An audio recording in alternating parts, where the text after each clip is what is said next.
Hey, this is Adam with Titan Nature. It is just about 7 o'clock, so not long after sunset. And it's just above 0 degrees outside. With the wind chill, it's probably below that. I am out listening for boreal owls.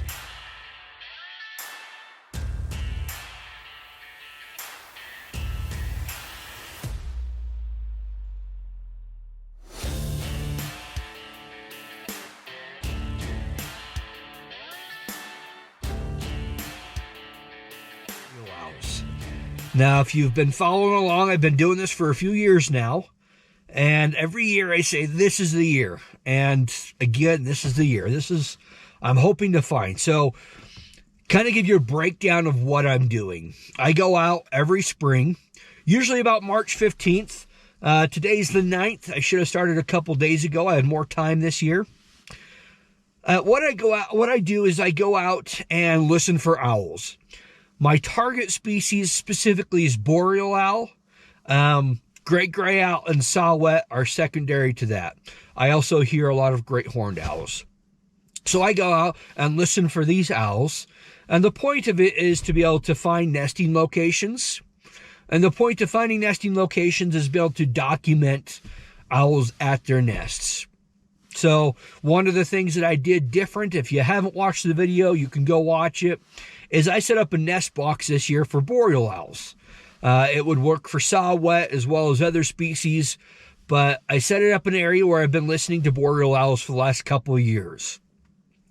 So I'm out and I do this survey. I have, 5 or 6 places that I stop, and I'll just stop and listen for owls. And there are certain calls that I'm listening for, so I kind of know if they have found an area to nest. And if I locate that either that evening or because it's dark out, and I mentioned a lot about bears, also mentioned about skunks being out this time of year, things I want to avoid at night. So I could come back the next day and ski in and look for possible nesting sites for these owls. And that's what I'm doing. So right now I'm at location 1, which actually all these locations I have along this route, I have to remap them this year because all my previous data, my locations that I save in my phone on an app called Gaia, G-A-I-A, GPS, was lost. But I'm going to roll down my window here and start listening. It's right at dusk, and this is when they start calling. Well, it's a short night. 8:16. I'm back home. And there was nothing tonight. I think a lot of that has to do with how cold it is. I get home right now, it's like -5. It was windy out there. Hard to hear anything if there was anything calling. And, with that cold, you're going to have this crust on the top of the snow, which makes it hard for any owls to get through. One of the things I'm looking for this time of year is tree wells. Which is kind of a sign for, redback voles using the area and owls hunting those areas. But there's none of that yet. And I think, there's not a lot of snow, but with how cold it is. One of the things I'm doing, I mentioned, is listening for the owls.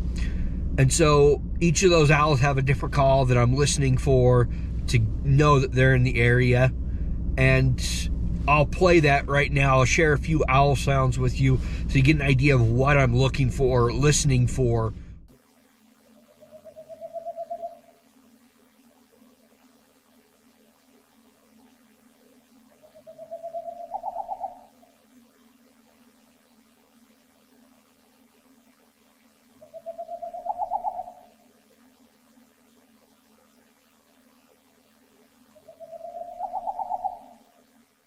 For when I'm out and about.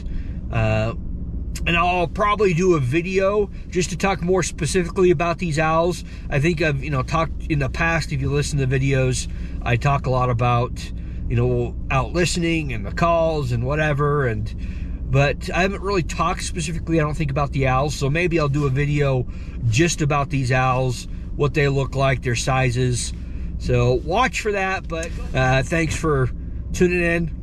And please, if you haven't, follow, share this. It's much appreciated.